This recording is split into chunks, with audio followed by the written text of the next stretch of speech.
Hi everyone, John here from All Miniatures Great and Small, and today I thought I'd do a list building video for Team Yankee. Now I've done several of these for Flames of War, so if you're familiar with that format, you know what to expect.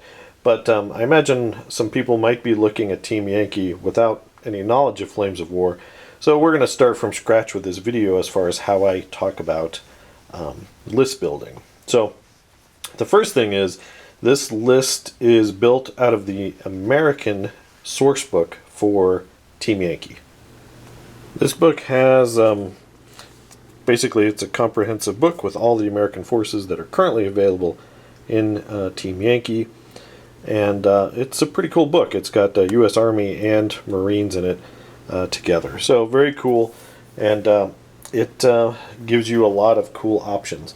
So basically, the story behind this list is, well, number one, I'll say that I'm not a big tournament player. I have gone to tournaments, but it's not my jam, it's not my thing. I like playing pickup games, thematic games, games with friends where we can plot it out and have some kind of theme or some kind of story going on to our battle. So last week, from when I'm filming this, we had a gaming weekend with all of our AmGas friends. We all got COVID tested and met and spent the weekend just playing games in a rented house. It was a lot of fun. Didn't really film because the location wasn't conducive to filming. I'll put up some pictures of the battle that Mark and I participated in Team Yankee. But I got to play a 100-point Team Yankee battle against my friend Mark, and he wanted to try out some new Soviets, so I wanted to bring my Americans. I'd painted up a bunch of M60s for Marines way back in the day, a couple years ago, and I've yet to play with them. They never made it to the tabletop. So I thought I would go ahead and go with a, 100-point Marine M60 Patton tank company as my formation. So I knew I was facing Russians, and I knew Mark was going to bring some cool stuff. Neither Mark and I are big min-maxers. We like to play with all of our toys. So, we didn't have that to worry about. But let's talk about my list. So, and again, a caveat, this isn't designed as a tournament list, although I feel this list performs pretty well and has some solutions for most challenges. So, let's talk about the list first. Well, like I said, the core formation is an M60 Patton tank company. In Team Yankee, it's very important that your core formation is beefy enough to survive, because one of the ways you lose a Team Yankee game is by your core formation breaking and running away, or if you have two formations, both formations breaking and running away. And that's one of the ways that your opponent will look to defeat you, is see what's left in your core formation and maybe gun for one or two tanks to force morale checks and break your company and not even worry about the scenario objectives. So that's something to keep in mind when you build your list. So with that in mind, I wanted to make sure that my core formation was beefy enough. So basically I started with an HQ of one M60 Patton tank. So the Patton tank isn't the best tank in the world. It's basically a second-rate tank behind the Abrams. It's got a front armor 15. It's not really going to stand up against Soviet main battle tanks with anti-tank 22. They just punch through it as if it's not even there. The gun, though, is a respectable. It's anti-tank 20, 2+ firepower, 40-inch range. Very nice gun. Same gun as on the regular M1 Abrams. So firepower-wise, if I'm taking M1s, I would have the same number of shots with the same gun. But I can get more tanks because the armor isn't there. And that's something to keep in mind.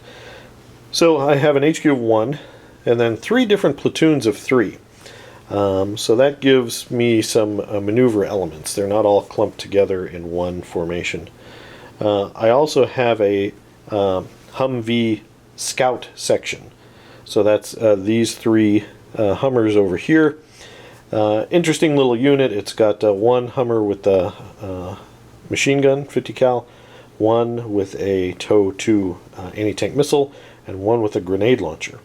So it's a helpful little scout unit to have. It's not very expensive. It's only like, I think, 3 points. So it's pretty cool. Then we have a Humvee towed anti-tank section, and that's these two guys over here. So that's two Humvees with just tows. So tow 2s, actually, the upgraded anti-tank 23 missiles on them, which is pretty cool. So that's my core formation. So that gives me 1, 2, 3, 4, 5, 6 units in my core formation. For my formation to break, I have to have just down to 1. So they've got to kill 5 of my core units to force a formation check. Hopefully they're not doing that, but if they've destroyed all that stuff, I've probably lost the game already. Alright, so with that said, I feel like my core formation is pretty solid. Okay, but there are some holes I want to plug in my list. So I know I'm going to be going against Soviets. I'm not playing blue on blue against British or whatnot, Germans, West Germans. So I need to be able to answer some challenges in a Soviet list. Now, I knew Mark was excited for the T-80s, so I knew that I needed something to be able to beat that front armor of 20 that a T-80 Russian main battle tank has. The M60s weren't going to cut it by themselves because their anti-tank 20 is going to bounce right off a front armor 20 tank. So I needed something else. I had some tows with the Humvees, but that's not enough. So solution one was a platoon of 2 Apache helicopters. I don't know if you can see those in frame very well, but they're back here on the building. I only took 2 because Apaches are really expensive. They're 12 points for 2, so that's 6 points each. So they're more expensive than A-10s. But they bring a Hellfire missile to the table and at a very long range. So that's very attractive. And the Hellfire missile is something that can threaten that T-80 from the front. It's not a guaranteed. It's still an iffy shot, but it's something that the Soviet player can't ignore. The other tool in the toolbox to deal with the T-80s and that high front armor is a platoon of 2 M1A1 Abrams. So the M1A1 has the improved armor of the M1IP, or IPM1, while it has the better 120 millimeter smoothbore cannon, which gives it an anti-tank rating of 23, which again can threaten a T-80 from the front. It's not a guaranteed, it's like a 33% chance most of the time to penetrate a T-80, but it's something. It's something that a Soviet player can't ignore, whereas they could ignore all of my M60s from the front and pick them off at their leisure. So by giving them 2 other units, the helicopters and the M1A1 Abrams, to worry about, it might let my M60s last longer. So that's the theory behind that. Another thing to round out is infantry. So I have an M113 mechanized platoon. So that's the 4 Vietnam-era colored M113s, and the infantry platoon you see there, which has 3 Dragon launchers and 3 SAW teams. Or is it 4 SAW teams? So very handy unit to have infantry in the game. Infantry can be dug in on objectives, they can go into buildings, and do things that vehicles just can't do. So personally, I always want to have at least 1 infantry unit in my force. And the M113 transports are pretty much the cheapest option you can take. And I should point out that all of my support comes from the Army. So while my core formation is US Marines, my support is all US Army. That's just kind of the way how it worked out. There are upgrades. You could take Bradleys instead of the M113s, but I don't have those painted yet, and they are more pricey. So infantry to take advantage of buildings, digging in, things like that. And then last but not least, Team Yankee, the skies of Team Yankee can get crowded sometimes. You can take Hind helicopters, or you can face Hind helicopters. You can face the Su-25 Frogfoot. Some Soviet players might max out, so you might see 6 Hinds and 4 Frogfeet on the table against you. There are ways to get more, but that's like the typical formation maximum. So you need something to deal with them, because the Soviet Hind and the Frogfoot can represent one of the greatest danger to these super expensive Abrams tanks, and to any tank in general, but the more expensive your tank, the helicopter can just pop up right behind it and take it out. So to counter that, I'm taking a unit of 4 of the Sergeant York AA platoon. So that's these big chunky fellas back here in the back. The Americans are blessed with a lot of cool AA options, the VADs. They have a missile launcher guy, I can't remember the name off the top of my head, but they have a lot of cool options. But I like the Sergeant York because it's pretty good at AA, and it's also decent at fighting smaller vehicles, scout cars, BMPs, things like that. So it forms a dual purpose function in my list. Altogether, this force is 100 points right on the nose, and like I said, I think it has a tool for any problem I might run into. So maybe not all the tools, but I think it's pretty good.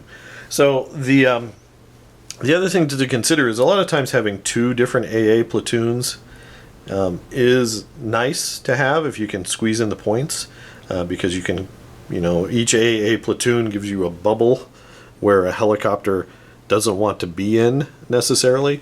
And if you have 2 platoons, you can have 2 separate bubbles on, on the playing field. But in an American force in particular, you have the helicopters, which can shoot at other helicopters, and the Abrams, unfortunately not the Pattons, but the Abrams do have a 50 cal AA machine gun. Pattons do not, as I found out in my battle with Mark, have an AA option. So cool stuff there. So keep it in mind. When you're list building, it's all about having fun. A tournament team or tournament list building is an entirely different beast.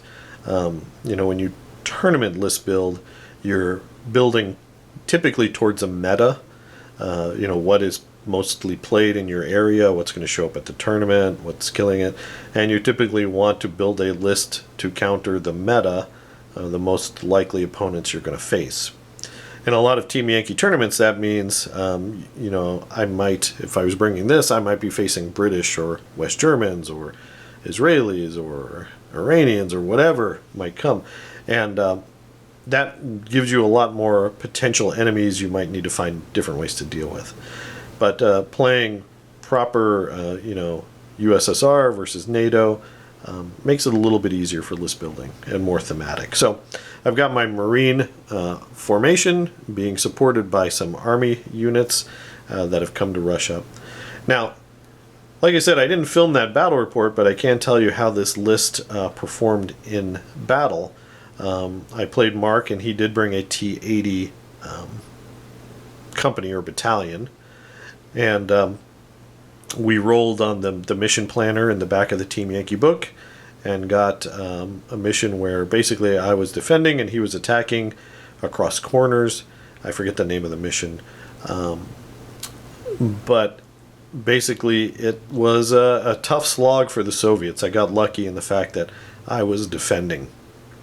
I won the battle actually quite handily. I think part of it is just Mark has been way out of experience with Flames of War and Team Yankee, or I've been playing Flames of War at least, which is a very similar, almost identical rule set a couple times a month for the last year. So I've got a lot of Flames of War experience under my belt, and I think that helped. But basically the mission setup helped me win the game. A couple of highlights are as far as units performed.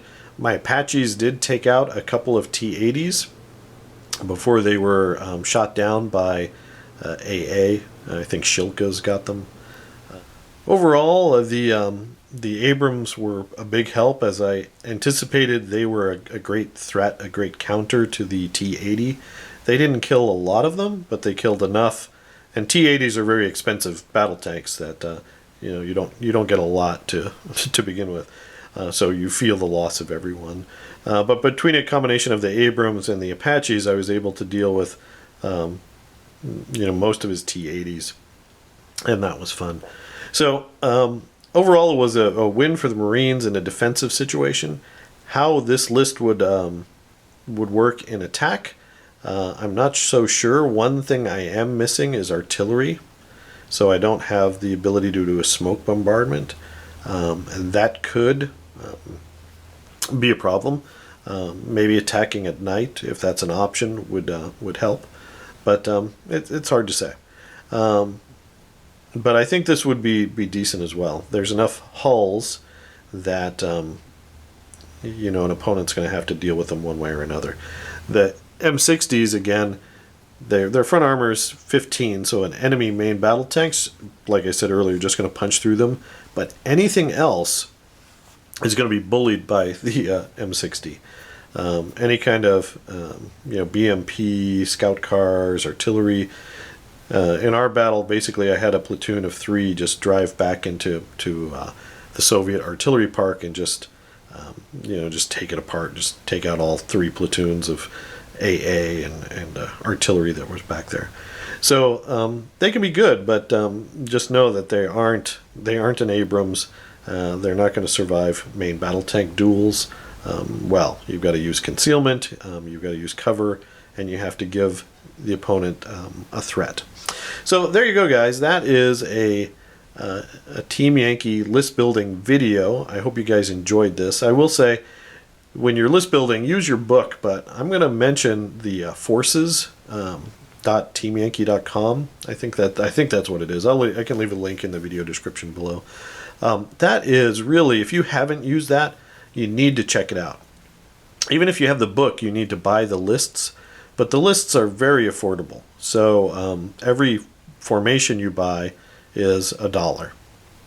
So I spent $1 so that I could build on the website.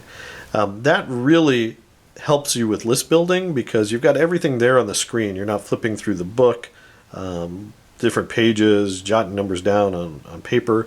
It does it all for you, and it's really easy to see where you are points-wise, and okay, I need to take out, originally I think one of these platoons had 4 tanks in it, but I had to take one out to fit the Abrams, so I could upgrade the Abrams to a M1A1. So it lets you do things like that very easily. I enjoy the forces for Flames of War and Team Yankee. It's a great way to do it, and super affordable too. I mean, $1 a list is great, particularly considering what GW might charge for a similar product. So there you go, guys. I hope you enjoyed this. If you did, let me know down in the comments below. Do you want to see more Team Yankee on the channel? That's the big question.